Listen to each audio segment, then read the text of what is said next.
మేము ఊటూరు మండల ఇక్కడ ఆర్టీసీ వాళ్ళ సమ్మెలో మద్దతు ఇవ్వడానికి ఇవాళ నేను చారులత రాథోడ్ రావడం జరిగింది.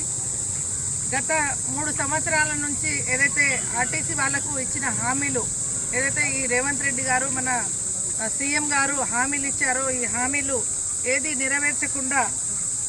నెరవేర్చకుండా ఇవాళ ఆర్టీసీ కార్మికులను ఇబ్బంది పెట్టడం చాలా దారుణం. ఎందుకంటే ఈ ప్రభుత్వంలో ఇచ్చిన హామీల ద్వారానే ఆ ప్రభుత్వం చేయలేని హామీలన్నీ నేను నెరవేరుస్తా, ఆ హామీలన్నీ మీకు ఇచ్చి కాపాడుకుంటా అని చెప్పి ఆర్టీసీని ప్రభుత్వంలో విలీనం చేస్తా అని చెప్పేసి మభ్యపెట్టి ఇవాళ వీళ్ళతో ఓట్లు వేయించుకొని గెలుచుకొని ఇవాళ ఈ ప్రభుత్వం వీళ్ళతో చెలగాటమాడుతుండి ప్రైవేటు ఏదైతే కార్మికులు ఉన్నారో వాళ్ళని పెట్టేసి ట్రైనింగ్ లేని వాళ్ళని పెట్టేసి ఇవాళ ఎంతోమంది ప్యాసింజర్లు కూడా ఇబ్బంది పడుతున్నారు.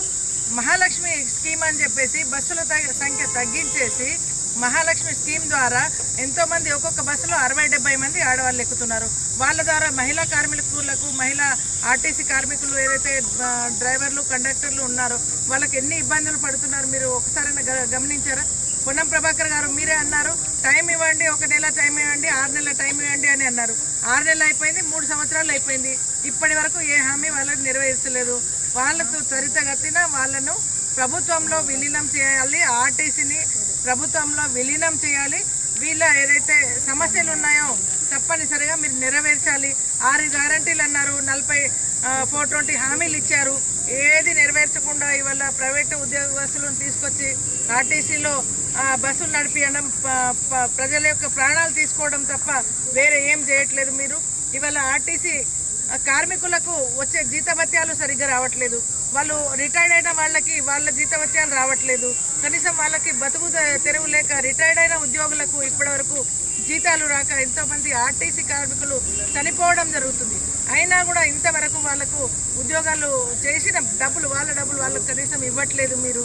మీరు ఇవన్నీ ఆలోచించి ఏదైతే పిఆర్సీ 21 పిఆర్సీ 23 పిఆర్సీ ఇంతవరకు వాళ్ళకి ఇవ్వలేదు.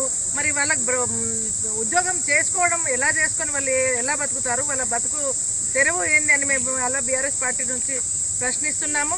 తప్పనిసరిగా వీళ్ళకు న్యాయం చేయాలి, లేకపోతే ఈ ఉద్యమం చాలా దారుణంగా మారుతుంది. గతంలో 56 రోజులు చేసిన తర్వాత సమ్మె చేసిన తర్వాత వాళ్ళని మా కేసీఆర్ సార్ పిలిచి వాళ్ళకు కావాల్సిన ఏదైతే హామీలు ఇచ్చారో అది నెరవేర్చినారు. మీరు కూడా అలా పిలవండి, వాళ్ళని పిలిచి మాట్లాడండి.